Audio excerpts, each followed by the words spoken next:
and we'll kind of just talk about some stuff. This is kind of, I don't know, some other stuff. I've done some different podcasting stuff. Mike's done a bunch, and I've had the pleasure of being on Mike's podcast as well. And this is really great. I recommend it to a lot of people. It's called Detoxicity, and it's about just sort of, I don't know, sort of undercutting masculinity, just looking at like toxic masculinity, looking at like how we can be men and be masculine and not not fall into a lot of the negative things that maybe sometimes traditionally go along with that. Anything else you want to say about that, Mike? I just think it's a great thing. Nah, man. Every time that I try to explain what the podcast is about, I get stuck. And it's been like almost 3 years, and I'm really still trying to find like a good 2 sentence explanation for it, and I haven't figured it out yet. But you kind of nailed it, man. It's just about like all this shit that we've been taught that has been not helpful to us, and how to figure out a way out of that, and just be better for ourselves, be better for the people around us, be better for our future. Just sort of how to be better people in general. Yeah, 100%. And I do think too, like if you listen to the episodes, I mean, it's the sort of idea of like undercutting that toxic masculinity is there, but it's also, I mean, just a lot about like, I think mental health in general, talking about things that sometimes we as men are programmed to like not talk about as much. Right. It's really like, I think a big part of it for me, and what really kind of makes me proud of the podcast, is that people are being vulnerable and talking about stuff that most people get together with their homeboys or whatever, and this stuff doesn't really come up in conversation, but they want it to come up in conversation. Just nobody knows how to bring it up. And this kind of takes out all of the weirdness, or it actually doesn't take out any of the weirdness. It sort of jumps into the weirdness and rolls around in the weirdness. And it's just like, okay, we need to have these conversations to heal ourselves and to heal each other. So why not just start here? Yeah. No, I think that's super well said. And that was kind of one of the reasons I hit up Mike, as well as, and actually my buddy Carter just walked in too. Full house. Here in the home studio / dining room. Straight away. I was like, on it. Like, what's going on? But that was one of the reasons I reached out to Mike. I've done some different stuff in terms of podcasting and things, and had a chance to write a book, do some stuff like that. And it's kind of funny. I don't know, Mike, maybe you've experienced the same thing. Like, that sometimes like people reach out like, hey, would you be interested in doing this, or interested in doing this, or maybe you go down this vein. And I'm like, yeah, I don't really know, especially because like I'm fortunate. I love what I do, like as a teacher and a coach, and I don't want to get away from that. But then some of the other opportunities that come up, it's like, I don't know, I feel like I can do some of this stuff like just myself. Like I don't need to do it through somebody else's venue. You know what I mean? Yeah. And so kind of what we're starting with this new podcast, and we're doing some different things too. We're kind of calling it Art, Heart, and Iron. It's sort of the idea of like really sort of the three phases I work in my daily life is creativity as like a visual arts teacher and somebody who creates things, writer, artist, those sorts of things. And then sort of the heart, the social, emotional stuff, mental health, very important to me just as an educator. I think we see that all the time in education, that like there's not, at least traditionally, historically, there's not been enough attention given to that. I think we're seeing a little bit of a change, which is good. I'm optimistic about that. And if nothing else, kids, I think, are so much better about talking about that stuff. I mean, like when we were in school, we didn't talk about it. Yeah, hell no. No way. Yeah, and I got kids now, I mean, like they're just straight up in middle class, like, yo, Nielsen, I got to go talk to the counselor. I got to go talk to my therapist, like whatever they've got at the school. And I'm like, that's awesome. I mean, they're just like, yeah, no problem. Or your kids will talk about like mental health stuff that they're going through, even like physical health stuff. Kids will just be like, yeah, I got this thing going on. Like, that's cool. I mean, that just, so I think we've seen a change in that. I work in that field a lot with the social emotional learning program that I do. And then also just physical health, I think, is so important, ties in everything too. So this is kind of a, I don't know, trying this with like a group of people and see how it goes. It might be a disaster, but we'll see what happens. But I don't know. Anybody else have anything? What's that? I was like, you never know unless you try. Yeah, for sure. Yeah, the whole concept of balance. Yeah. Is kind of what's coming up for me. You know, it's something. You know, it's the new year. Today's the first of the year.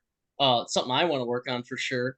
And you know, it's hard, especially you know, you're talking about like you know the whole concept of toxic masculinity and all that. You know, it's like it's tough, man. You know, you know men and women are genetically predisposed, you know, to be a bit different. You know, and you know, men are better at some things, women are better at some things. You know, that's just you know we come to Earth that way. You know, and it's like, gosh, man, you know, but we still have an X and a Y chromosome. We got to have that yin and we got to have that yang. But you know, when we're brought up, you know, I know we're from the Midwest, or you know, and I'm sure East Coast, same thing. You know, we're brought up as young boys. You don't cry. You know, you don't talk about your feelings. You know, so it's just something that you know, like Mike said, if we want to do our healing, if we want to, you know, develop ourselves personally, you know, you got to look into the stuff, got to talk about it, and got to have balance. That's a big thing that I know I personally need to take into this new year is, you know, I can just go hard all day at work, come home, go hard all night, you know, because I feel like, oh, yeah, no, got to have my nose to the grindstone, you know what I mean? And it's funny too, because they say like, you know, if you're like an alpha type, you know, type 8, you're going to gravitate more towards the stuff that you really don't need to do, like powerlifting, you know, heavy weightlifting. Whereas, you know, we might need to be doing more yoga, or, you know, say if you're like, you know, a dainty female, you know, something like that, you know, you're probably going to gravitate more towards that yoga where, you know, maybe you should be doing a little bit more of the heavy lifting, you know? So it's tough, man, but you know, stuff like this will help. Mm-hmm. So, like on that note, you kind of mentioned beginning of the year. That was one thing I kind of want to talk about, like just starting things, like how we start stuff like that. First of all, do you guys set New Year's resolutions in some way? Oh gosh, yeah. Yeah. How do you do it? I mean, do you write out like these are my resolutions? Are you like specific with it or not?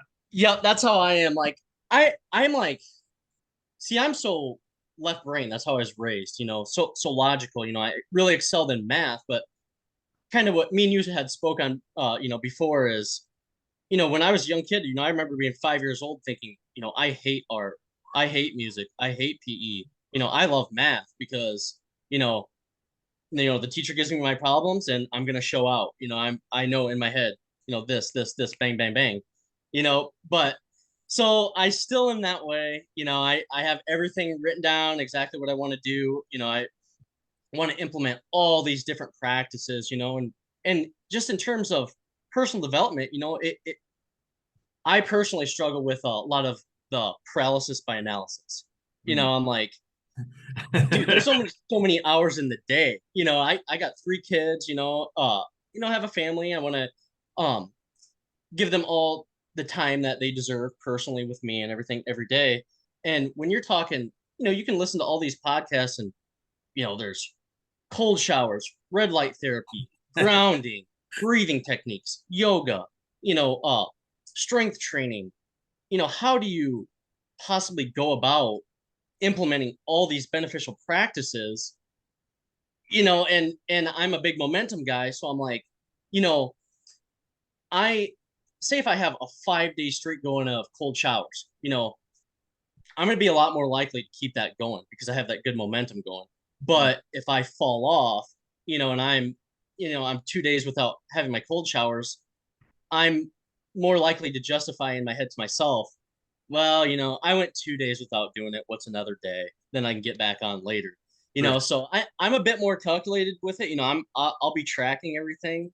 And as I kind of said to you in the email, is like, you know, there really is something to be said, in my opinion, for like a 1% rule, 2% rule. You know, just chipping away at something. You know, you don't got to go 100% all in. You're still going to reap benefits.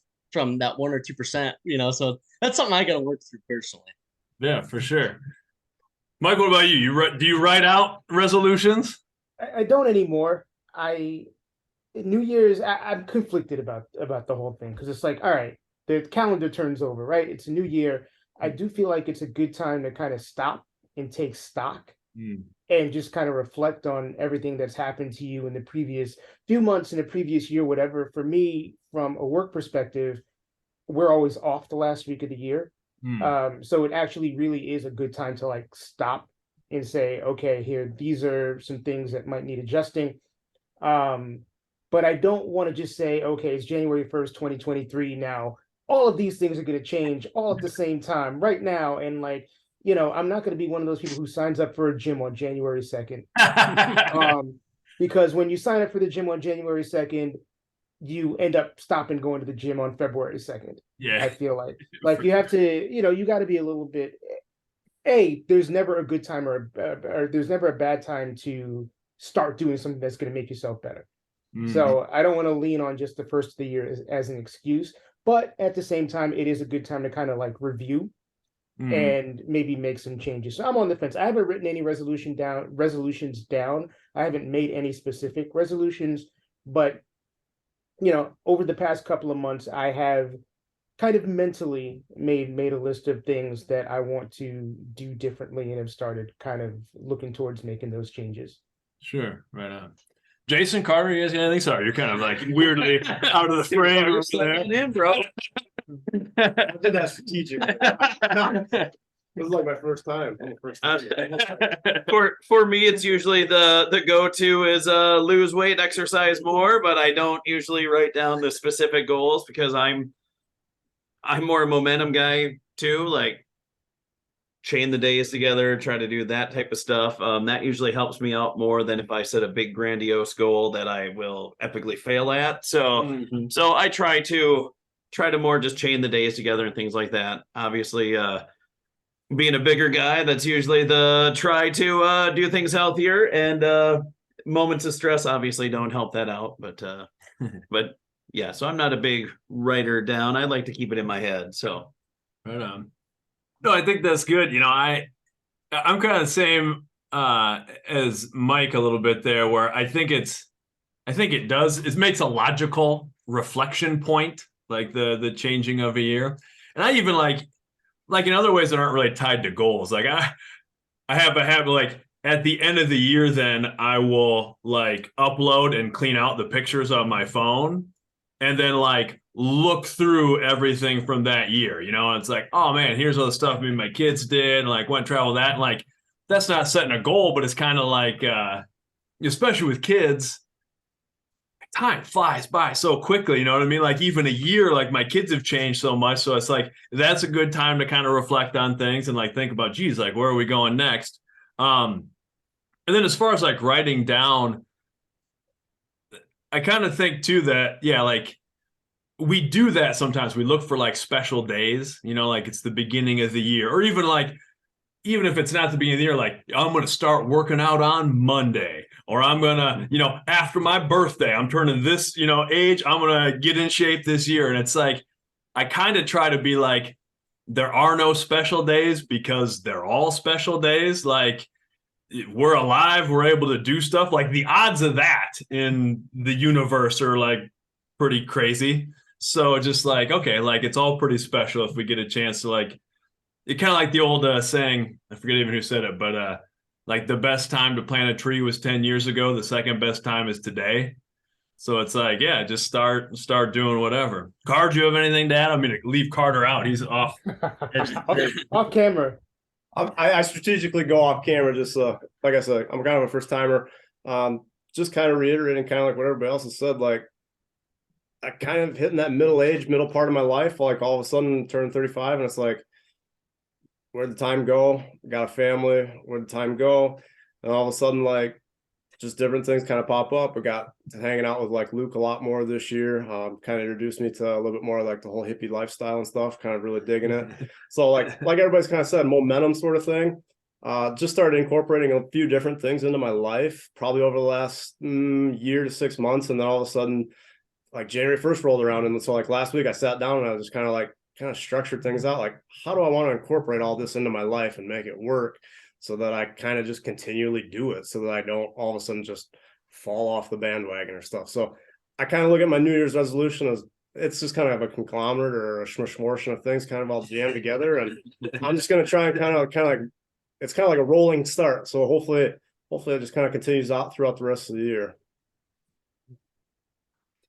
So with that, and like Drake, you had kind of mentioned when you're talking like things that I know we've talked about. I know Carter and I've talked about, you know, like different like routines, whether it's a cold shower, like things like that. And I think a big way to sort of whatever goal it is to like intentionally start your day. Mm. So do any of you have like, oh, this is like my practice, you know, and even if it's not every day, like I try to start my day this way. Yep. I personally oil pulling every morning, oil pulling, and just as I don't know, that just is just one small practice in the grand scheme of things. But I just have always heard that your body detoxes through your mouth at night, and so if you wake up in the morning and are going and having a drink of water or whatever it might be in the morning, you're really just taking them toxins back in, and that's 20 minutes, and that's 20 minutes of complete silence. So I kind of sit, and just kind of foresee my day. How am I going to go about this, and try mentally just this is kind of more geared towards the hippie lifestyle stuff, but just call in my guides and just say, hey, whoever, whatever it might be out there, universe, whatever, help me follow my dharma today. I'm gonna try my hardest to act out of love and every possible situation today, and dude, that gets my head right. It's a good healthy practice and a good mental practice at the same time. And man, I tell you what, that as long as I do that, I cross my fingers, but never have a bad day. It's always a great day getting my head right like that first thing in the morning. That's good. And That's awesome. If you miss something like that, do you feel like then your whole day is like thrown off? Like you get up late, whatever, you got to run the kids somewhere. Then it's like, man, I'm in a funk the rest of the day. I unfortunately, yeah, I try not to let it do that to me, because dude, that's life. That's life as a dad for sure. I mean, I'm trying to think of how this old saying goes, but something along the lines of the only constant in life is inconsistency. I mean, nothing is ever gonna go as planned, and as soon as you learn to just kind of let it be and roll with the punches, you're gonna be much better off. I learned that pretty quick. So. Yeah, for sure. Yeah, I wish that I did a consistent thing to start my day. I don't. Yeah. It depends on the day. Some days I open my eyes and I wake up and I'm ready to go. Some days I wake up and I open my eyes and I close them right back. It's I'm fortunate because, fortunate is relatively speaking. I am single with no kids, so I don't have anything to force me awake in the morning, Sure. except work. And I think one thing that COVID kind of threw into kind of a weird place for me is that I don't even have to get up every morning to commute anymore. I'm only doing that a couple of days a week, and then 3 days out of the week I'm working from home. So I really just gotta like get out of my bedroom and go into my living room and turn the computer on. So it's thrown me out of my routine quite a bit. There was a point in time, maybe last year is 2022, maybe it was last year, where there was like a 10-minute meditation on YouTube that I would do every morning. And that actually would put me in a much better mental space to start the day. A few years back before COVID, when both my knees worked properly, like I would either go out and run or I would do 8 miles on my exercise bike every morning. I'm trying to get into the habit of doing some kind of physical activity first thing in the morning, particularly because otherwise, again, with no commute, I could just sit on my ass the whole time and not feel any pressure to do anything. So I'm working back into that kind of consistent doing something first thing in the day. Mm-hmm. And I'm kind of curious. We like our routines didn't change a whole lot with COVID. Like, schools shut down in whatever spring of 2020 when kind of everything like blew up. Then especially here in Iowa, good, bad, or indifferent, like, that next school year, we kind of went back at it and we were doing the masks and all that stuff, but like our routine didn't change a lot. And I do think like at our school, we had a lot of precautions and it was sanitizing, it was a face mask and like all those sorts of things. But I do think it was good for our kids to be as close to routine as possible, to still be in school in person. And we still saw a lot of mental health struggles and stuff with kids just because it was different, and it's different for kids' parents and things like that. And I've talked to a lot of people who were working from home for a long time, and then the same as you, Mike, that like never really went back to the same as it was before. They're not commuting every day, whatever. Do you like having some of that at home? Like, I feel like I would struggle if it was like, oh, you just get to work from home, like on certain days. I'd be like, I like getting up and going to a place to work. You know what I mean? Like, I think that would be tough for me. It's a double-edged sword. I have worked remotely in the past, so it's not entirely new. Mm-hmm. It's weird because when I did work remotely in the past, it was because I lived in a different city than my office was. I lived in a different state than my office was. Sure. So there wasn't really a choice in the matter. It is interesting how much, a couple of things. One is interesting how different the COVID experience was if you go from place to place. Mm-hmm. Like where you folks are at and where I'm at, it's two different experiences. Yeah. And also for me, because I didn't get COVID until summer of 2022, I think my experience was kind of extended a little bit because I had to isolate for the better part of a month during the summer of last year. But it has thrown off so much stuff that I was accustomed to doing before 2020, from getting on a subway and commuting to and from work every day, to I used to play basketball once a week, and then that kind of went away with COVID. I had a radio show that I did in the studio every week, and I would travel for that, and then that went away. So working, realizing all of that stuff that was a part of my everyday routine is now no longer a part of my everyday routine is a little weird. Like I don't think I really realized how much got taken away from me until or taken out of my daily routine and my weekly routine until pretty recently, actually. Yeah.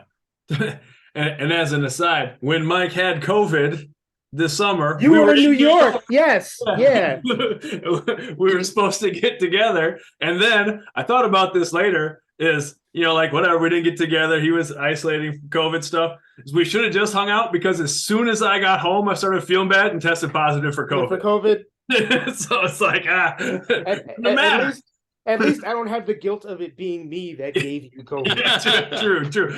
And luckily it worked out too. Like we didn't, get stuck having to isolate there because like I felt totally fine.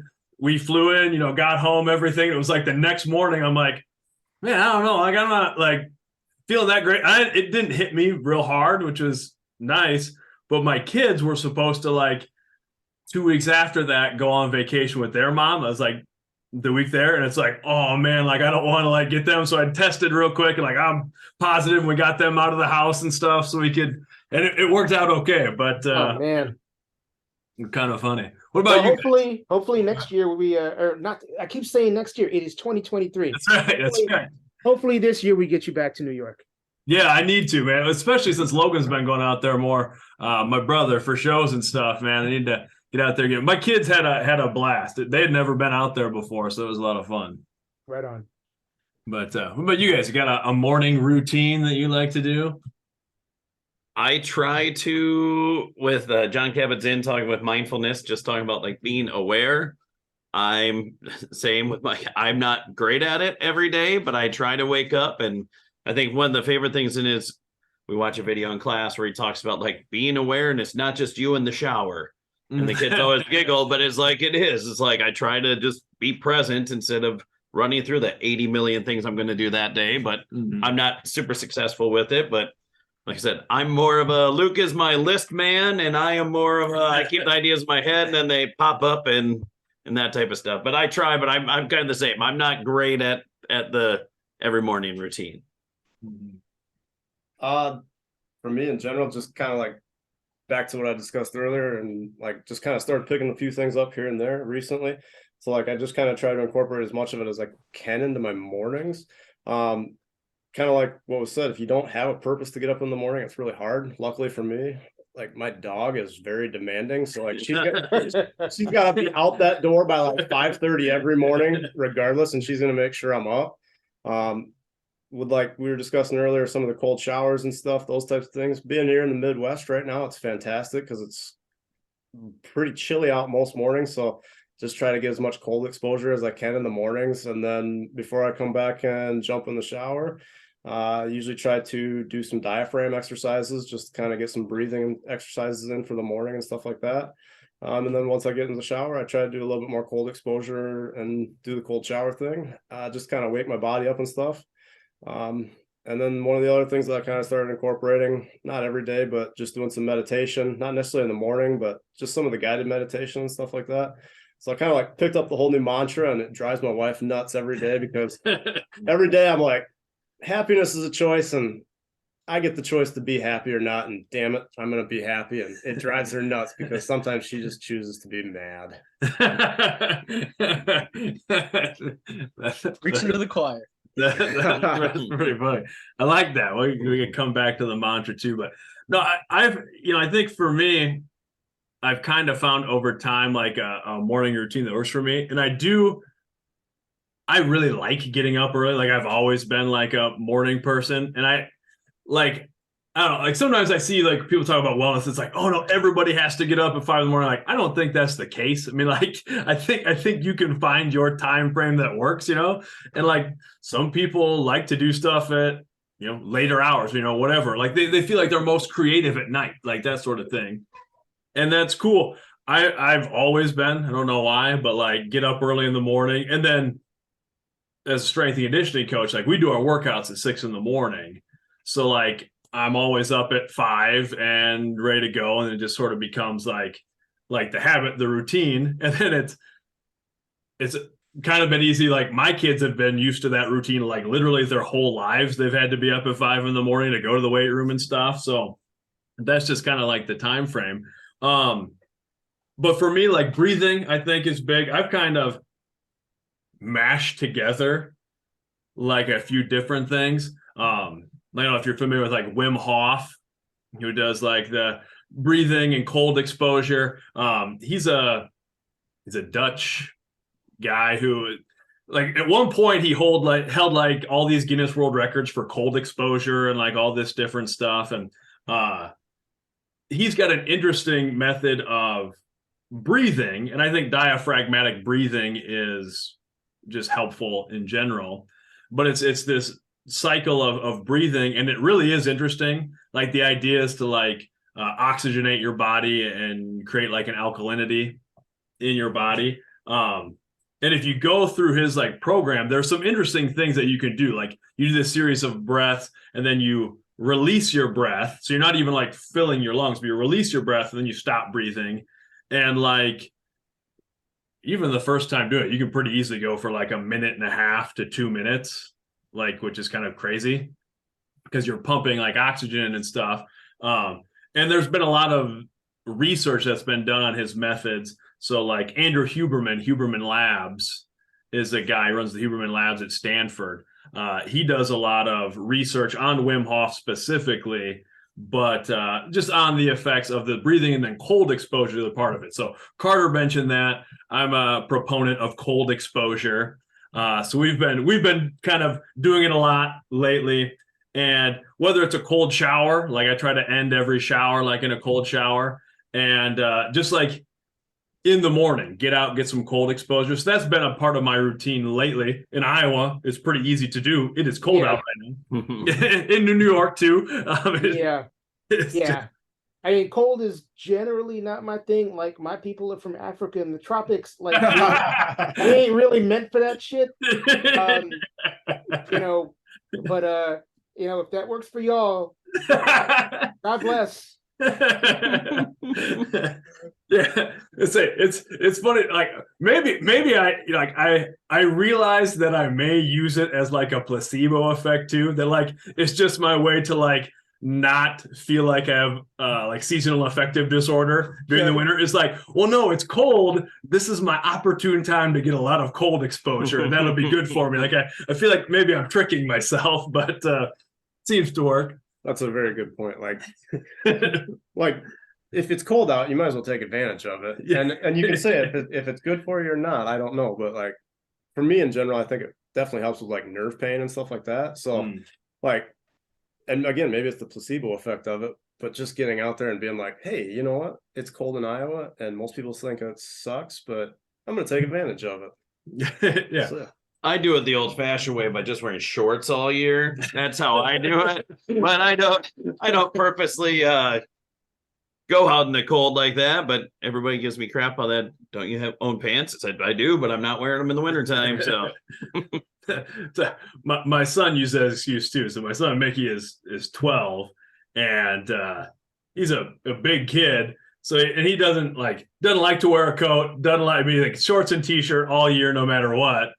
And of course, his mom will get on him to wear a coat or whatever. Like he'll use this stuff as an excuse because like there's been some research to indicate like 11 minutes of cold exposure a week is enough to have like some positive health benefits. So Mick could be like walking in the car. He's like, hey man, I need my 11 minutes so I can just wear shorts and a t-shirt. It's like, all right, fair enough, man. What's that? I kind of used to be like that. I mean, even now, like I'll go out wearing like a denim jacket or like a little like bubble vest or something like that. But I think what kind of killed it and I used to be a shorts in the wintertime person. And then like I hit 40 and I was like, oh, this cold doesn't feel so good on my bare skin anymore. I should go back and throw in some long johns or something because I'm fucking cold. Yeah. my calves are immune to the cold. Everything else gets cold except for my calves. So it's a little different too. I feel like if you're, like navigating around New York, so like here, you drive everywhere. So it's like from the house to the car, from the car to whatever building you're in. Like, there have been times I'm in New York, Chicago, whatever. It's like, you're assuming you're going to get on the subway at this time and whatever, but like that's all pretty much up in the air. 100% completely up in the air. I mean, now people have apps that can give you like the subway time and all that stuff, but it's never accurate. So you could be standing potentially in one place in a subway station, and like the subway station near my apartment is an outdoor station. So there's no cover at all. Yeah. So whether it's 5 degrees or 95 degrees, you're exposed to the elements all the time. And that could be good, and it can also be not good. Yeah, for sure. So, thinking of like morning routines and stuff like that, Carter mentioned like a mantra. And I'm big on that. Like I have, I write down a lot of stuff. Like you're talking about like resolution. I don't necessarily write down like these are my specific goals, but I'm always writing down like, here's areas where I want to be growing. You know what I mean? Like areas of my life that I want to be continually growing in. And I think I like that because I can track it and I can kind of turn it into like a yes or no thing where it's very simple. Like, did I do something to grow in this area today or this week? Yes or no. And then I feel like it doesn't limit it either. You know what I mean? Like, I'm not just, oh, hey, I reached this goal. Now I'm done. It's like, oh, I just want to continually grow in that. So I'm always writing stuff down. I joke that like, if I like suddenly die and somebody comes into my house, like they're going to like worry I'm the next Unabomber or something. I mean, it's like, it's like so many notes, but they're all positive notes. So we're like, hopefully, like bomb people with confetti or something. But sprinkles. Not Rip Torn, but why can't I think of his name? For what? The guy who used to do that. I can't think of his name. Not Rip Torn, but I can't. Rip Taylor. Rip Taylor. Rip Taylor. Yes. Yeah, that's what I was thinking. Was Rip Taylor bomb. But I like to like write stuff down like that all the time. And like lately, I actually got this from student of mine who just graduated a year ago, who was talking about like setting a schedule when he got to college, is he would just like make a spreadsheet of like the day, like hours in the day, and then he would just kind of like for a while track like what did I do during my day, and then you could kind of look back on it and be like, oh man, like am I like happy with everything that I did during the day, or were there like blocks of time where it's like, oh geez, I was on my phone for an hour, I'm not really like proud of that time, whatever. So I do like to do that, and I also like to write down like mantras or sayings. I have whiteboards all over my house too, so like I'll just write them on there. So I have like a whiteboard by my bed, and I write down different things. So I've got some different mantras on there now. So I'm curious, like Carter's, I really like. Anybody else have like a mantra or a quote or something like that you like to think about? Going along I with got like a the couple here. like. I got for- one. Go ahead. Go ahead. No, you go ahead. I don't know if you guys can see that. I just got my laptop here. You probably can't even see that up there. It says the knowledge due to a seeker cannot be withheld. And that right there is a big one to me. That and it just reminds me that if I anything that I put energy and intention on, I just feel like it will manifest. But I gotta do my part, do my due diligence in order to manifest that. And I also had probably the best one of all that just resonates with me so highly. I'm always constantly thinking, life is what you make it.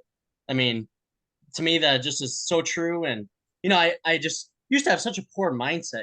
Just feel like I didn't even grow up until I was like 25 years old.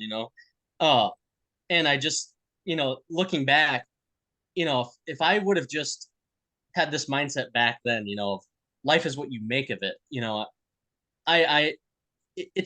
It's so funny that I look back now and think, God, man, I'd kill to go back, and have the circumstances or the situations that I had back then and all these great opportunities. But at the time, I just was stuck in kind of like a poor me syndrome or something, So that is one thing that really resonates with me is life is what you make it. Any situation you can find positive in any situation, just as all it's just all mindset.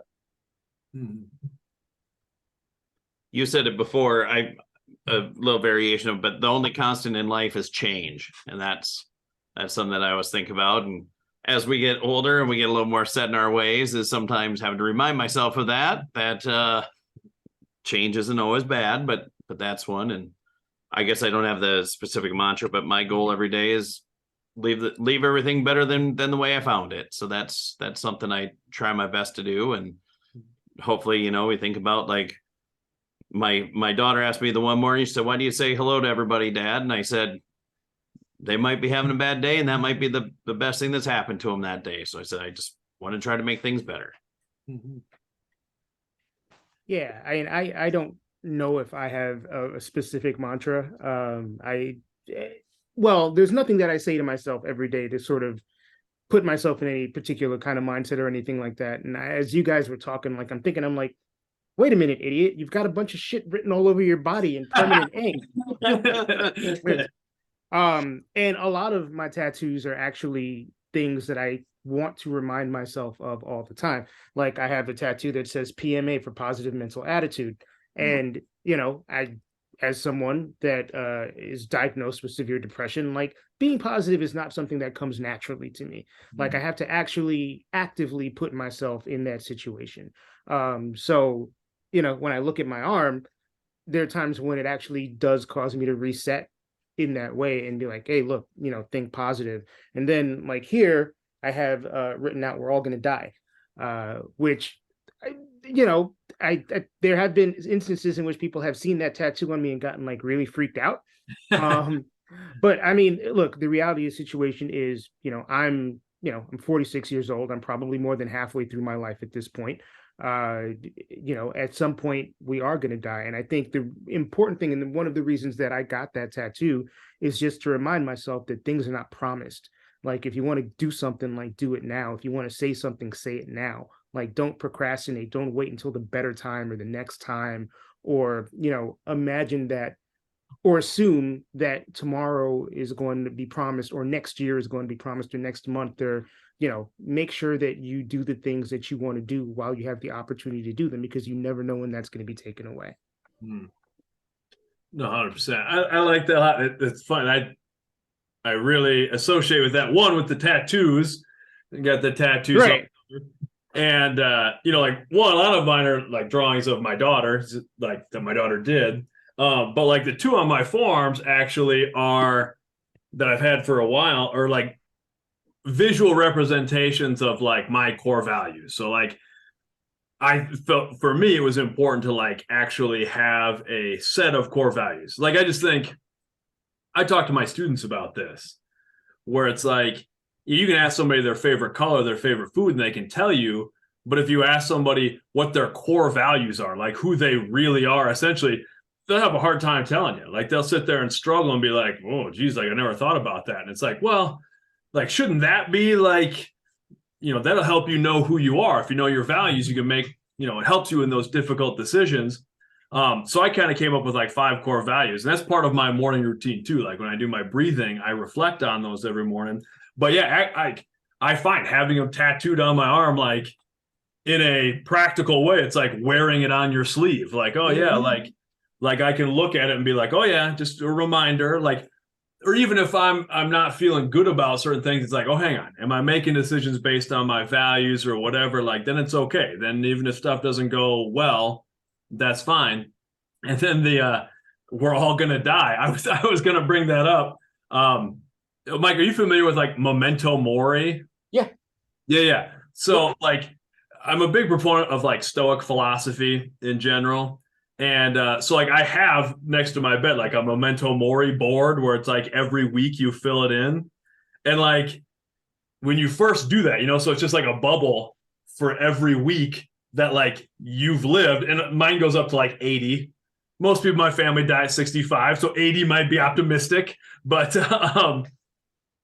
but like you initially fill in like all the weeks you've lived already, and it's like, oh man, to see that fill up and be like halfway is like, whoa, like that's pretty crazy. Yeah. And then at the end of the week, like you just fill in like another thing. It's like kind of watching the sand go through the hourglass. So that's kind of been like my kind of my mantra or whatever. Like what I have written down on my whiteboard right now is just a good death. Is the idea of like Mike said, like we're all gonna die. You don't know how much time you have. Like I want to make sure whenever I get to the end that I've hopefully done something meaningful, something worthwhile. So it's like a good death, like the idea of living for your eulogy instead of living for your resume, sort of thing. Yeah, man. Yeah, I one thing I've said pretty often is that when I am about to leave this earth, and hopefully that's a long time from now, but I don't want to be on my deathbed or in whatever place it is where I'm sort of reflecting back on my life and feeling like there were opportunities that I had, particularly in regards to like personal authenticity and being myself, things that I could have been that I was not. Like if it's fine if like I don't go to France or whatever it is. Like it's fine if I don't take this, maybe don't take this vacation or go on this trip or do this one particular thing. But when it comes down to, like you said, core values, when it comes down to the type of person I was, the way I treated people, whether I lived my life with authenticity, I don't want to leave any of that shit on the table.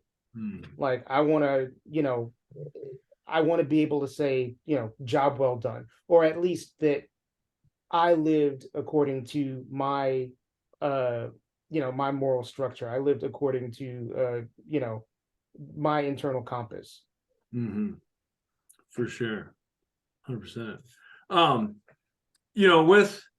We've kind of talked about like routines and stuff like that. And is there anything that I don't know, like an area of growth that you'd like to have for everybody that like, not necessarily like, oh, 2023, I'm going to do this, but you're for like right now, you're like, you know what, this is an area where I'm trying to grow. This is an area that I'm kind of pursuing in the next year, in the next several years, whatever. This is kind of where I'm at. I think for me, spiritual development. One thing that I really am thinking about hard going into this year is I heard somebody say knowledge is not power. Applied knowledge is power. And the thing about, with me is, I've spent countless and countless and countless hours, consuming all this knowledge, all these different, philosophies. But then, I'll go and listen to 3 more hours of something I already know instead of taking that 3 hours and applying it and actually, doing the practice. So for me personally, that's how I am with like the spiritual side of things is like, dude, I know all these practices I should be doing, if I want to, connect with my guides or bridge gaps to, other dimensions, whatever it might be for me, personally is like, quit, consuming and, start doing something with it. 100%. One of my former students, I used to tease him, and he'd always say, "I'm not a pessimist, I'm a realist," and there's such a great line. I'm a realist too often as well, where I try to be, I put on the happy face, I really encourage people, but sometimes I'm a little too realistic on some things, and I think I need to be a little more optimistic at times. And I think part of that's just the social studies business background of what I teach. But sometimes, Luke hears me say it all the time. So I say, living the dream anytime anybody asks me how it's going. And it's like, a lot of that is truthfully to make myself understand too, like my life's pretty darn good, and to not get too hung up on the stuff that bothers you. But that's my try not to be too anxious at stuff, and try to be a little more optimistic. Mm-hmm. I don't know if anyone else wants. Yeah, go ahead. Go ahead. Yeah, I mean, I look at myself as a perpetual work in progress. Like there's always going to be work that needs to be done under the hood.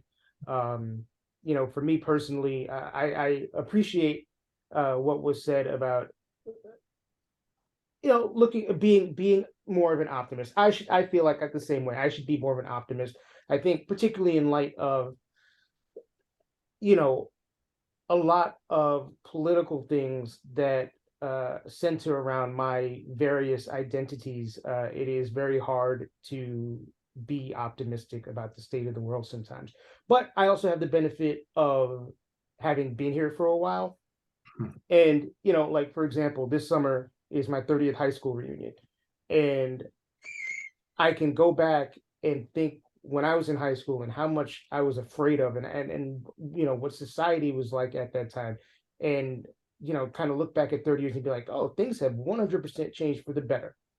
Yeah. The world, I think from a social perspective, at least it's in a scarier place. But I think, when you add it all up, the net of it is that it's in a better place.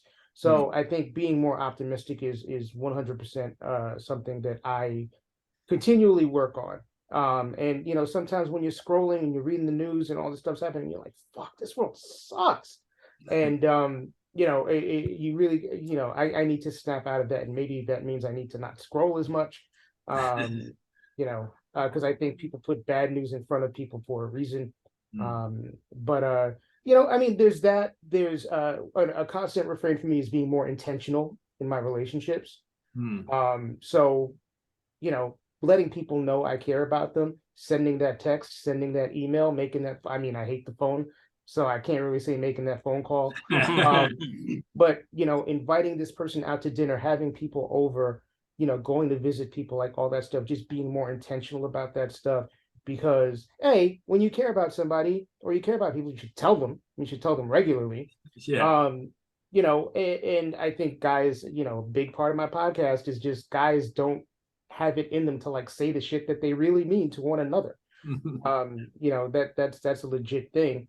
And also just I think relationships are what makes the world go round. Like people and their relationships to one another is what makes every single thing that happens in this world happen, good, bad, or indifferent. So it's really important to invest in the people that make you a better version of yourself. So more intentional about relationships, thinking more positively, And, you know, I'm also looking to make some professional change in the near future, and try to transition more into something that helps people. So, you know, work in progress. Fair enough. Carter, do you have anything? I think, like you said, I think probably just being more intentional in life in general. Luke and I have had a lot of these talks just over the last couple of years, and hanging out, doing a lot of traveling on Friday nights, like football games and stuff, having these conversations and car rides and stuff. Like, he's always talking about doing things. He just uses so much of his time to, or gives himself so much time to focus on things and self-growth and those types of things. I think for me in general, just like you said, being more intentional about that self-growth would probably be a thing. I feel kind of fortunate, like over the last year, 18 months, like I've kind of just stumbled into things that I feel have kind of just helped me with my self-growth in general. Maybe it's time that maybe I just am more intentional about that sort of thing. Plus, in addition, like you said, I really like the idea of being more intentional with like relationships and stuff. Just letting people around you know that you care, and not wasting an opportunity. Like you guys said, I mean, we're all gonna die at some point, so it'd really be bad if somebody passed away before you had an opportunity to tell them that you did care. Mm-hmm. Yeah, I think that's all. Like, yeah, really well said. I think lines up too with kind of things that I'm trying to focus on too. Like, I forget even where we got this. I think actually like Kevin Smith said it, like the goofy writer director, but he said chase whimsy. Right? You know, it's like Kevin Smith says a lot of stuff. If you ever heard him talk on like an interview or something, it's kind of goes. But I think it was him who said it. And my brothers and I kind of like adopted it, just like, yeah, chase whimsy. Like, again, you don't know how much time you have. So it's like, you better try to do the things that you feel passionate about, the things that, like, you know, whatever little rabbit hole idea you want to go down. And then with that too, like I try to always be like authentically myself. And I know Mike and I have talked about this actually when I was on his podcast. It's like, you know, but sometimes like things get in the way a little bit. Like we feel we have to, you know, adjust for certain people, or maybe you shouldn't say, you know, I don't know, like you just, and to a point, like it's okay. Like you maybe don't talk to your mom the way that you talk to your best friend or something like that. But I think like for me, I'm always trying to, if I can align all those things, like if I can align like who I truly am with what I value, what I'm interested in all phases of my life, I feel like then life just becomes a lot easier. Yeah. Like then you don't need to try to like, I don't know, you're not hiding anything. You don't need to try to adjust so much. Like, oh no, this is just who I am all the time. And I've kind of found, and I wonder too, like Mike, like through your podcast stuff, have you found too, like I've had times with different creative things where I feel like, geez, like, are people going to judge this, or like people going to like it or going to not like it? And then like, you almost find out like, oh, people don't like care that much, or like people don't pay that much attention, or like I'm not the center of the universe, so I can pretty much just do whatever I think is important. Yes, in a lot of ways. I think I at one point spent a lot of time worrying about what other people thought about me. And I think that when you have to adjust who you are to fit into what other people's expectations of you are, or what, you know, how you think people will accept you, like, A, you're playing a losing game, and B, you're taking years off your life. You know, I think the level of authenticity that I have for myself is valuable. A, because it means I don't have to remember stories or omit things, or I can present to everybody pretty much the same way. And the other thing that's important about that, or that's valuable about that to me, is that if somebody likes me, I know that they're liking me for the most authentic version of me that is in existence. There's not going to be somewhere down the line me being like, oh, by the way, did you know that I blah blah blah, and then being like, oh, well, we didn't know that, so I guess we're not going to hang out with you anymore. Or there's less opportunities for awkwardness. Actually, that's false, because there's a lot of opportunities for awkwardness no matter what. But it just like, it's freeing, man. If you've ever had to be in the closet about anything, just to get that shit off your chest and be yourself It's just I wish that on everybody. It is the most freeing sensation possible. So I am a big flag waver for authenticity. In whatever shape that takes. And like I said before, we're all works in progress. So our authentic versions of ourselves will change over time. But I think it's real important to present the best and truest version of yourself as possible. Within reason. Like, don't go running butt naked in the street or anything like that. Don't get yourself arrested. Even if you're doing it cold exposure. Yeah. I mean, I would not recommend that also for medical purposes. Can we use that like, officer, you don't understand. I've been with Wim Hof. I'm trying to do this thing. It's a new year. I gotta get my 11 minutes. Yeah. Oh man, yeah. But yeah, man, I think authenticity gets thrown around a little bit as a buzzword now, but I think for particularly for people who have had to hide parts of their identity because they felt like they'd be able to get over if they hid those things, it's really important to be your truest self. It's tremendously freeing. And if it costs you relationships, if it costs you some things, then at the end of the day, I think it's a net positive. It's worth it. 100%.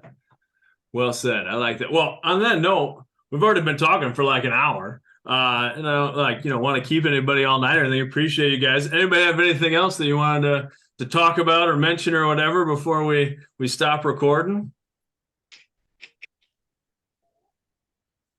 Take that resounding silence. It's the old teacher in classroom. Nobody say a word. Like I said, I should know that from teaching. They're like, just don't even ask. Look, I could do this all day. I mean, I definitely, you and I, Luke, have been overdue for a reconnection. 100%. So I'm glad that we're able to have this conversation. I'm down to continue whenever works for folks. Yeah. No, that's for sure. I do appreciate it. This was kind of, like I said, trying some new creative stuff, just kind of chasing whimsy again. And I'm fortunate because I'm not trying to go in like a different career vein. So I kind of just try to pursue whatever it is that I want to do. But this was part of my kind of something I want to focus on too. Like we talked about is I feel sometimes we'll have these conversations if it's obviously this is like we're recording it too, but like, for a podcast or something like that, or I'll listen to other people and it's like, what? I know a bunch of really great people who I like talking to who like everybody here, whenever I talk to you, it's like, oh man, I feel a little bit better about the world. I feel a little bit better about myself. It's like, maybe this can be like, just part of it is sort of like invite people in. I know several other people talk to me that they'd like to jump in and do a kind of a roundtable thing like this too. With New Year's, it didn't work for some people and stuff, but it's like, hey, maybe even if it's like a once a month thing, just try to like set a date, throw it out to some people I know, like, hey, if you want to jump in and talk, and I know, Mike, we need to do another for your podcast as well. You are welcome anytime. All right. Well, perfect. We'll get something set up because I love talking to you, man. It was great seeing you. It's been too long. Likewise. But yeah. Thanks all you guys. I love all you guys. Appreciate it. Happy New Year, y'all. Good meeting the rest of you. Nice meeting you guys. Yeah. All right, y'all. Good luck, everybody. We'll see.